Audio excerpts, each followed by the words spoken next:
for today's video, magluluto or mag-grill ako ng pork chop sa pan. Pero bago ko i-marinate, pakukuluan ko muna kahit ilang minuto ang ating pork chop bago ko siya simulan i-marinate. So, heto na guys. Ibaboil ko muna siya ng 5 minutes. So, ayan guys. 5 minutes is over. Kailangan na natin siyang hanguin at palamigin. So guys, eto na yung pork chop na binoil ko ng 5 minutes para kapag giniril ko siya sa pan, talagang lutong-luto siya. So ngayon, sisimulan ko ng mag-marinate. So, unahin kong ilagay ang bawang. Garlic guys.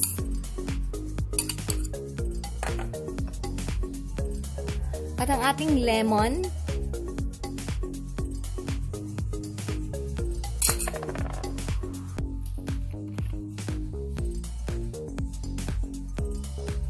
Soy sauce.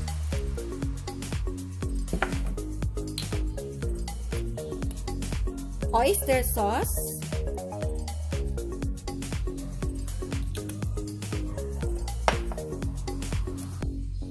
Sugar.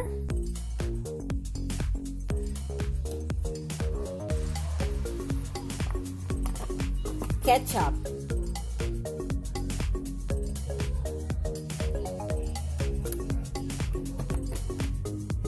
So here we go guys.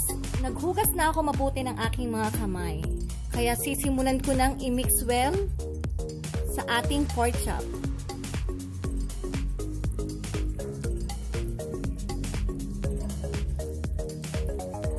Anyway guys, ang pork chop natin ay may mga slice dito.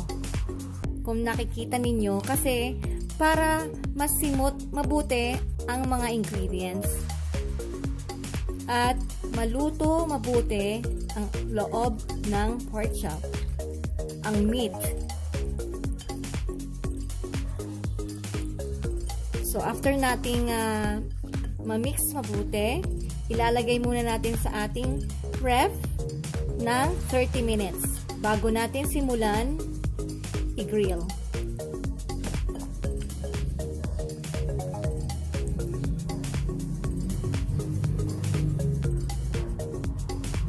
Guys, eto, 30 minutes is over na ating na-marinate. Ngayon, maglalagay ako ng pepper.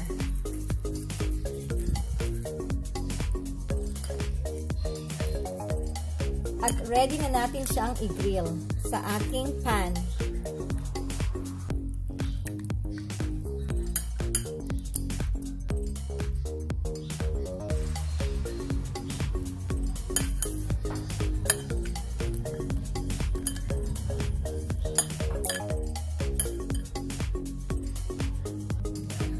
Ngayon, simulan na natin i-grill sa ating pan.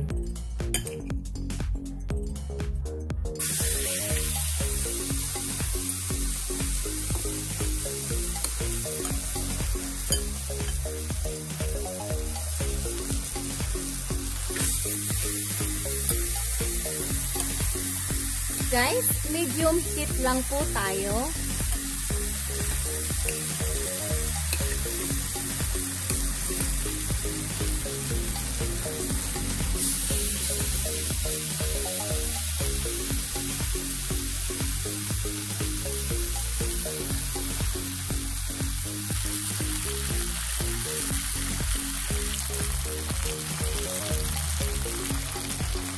Tapos, i-sear naman natin sa kabila.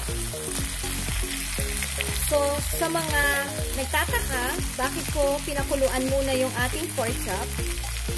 Kasi gusto ko, lutong-luto yung meat bago natin i-grill sa pan.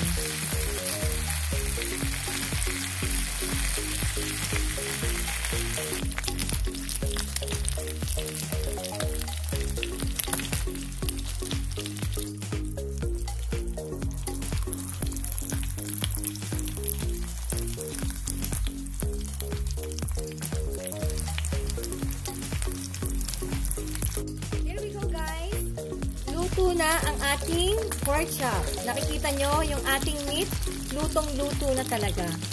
So guys, thank you for watching. Hanggang sa susunod po muli ng aking cooking show. It's me again, Sonia. Bye guys!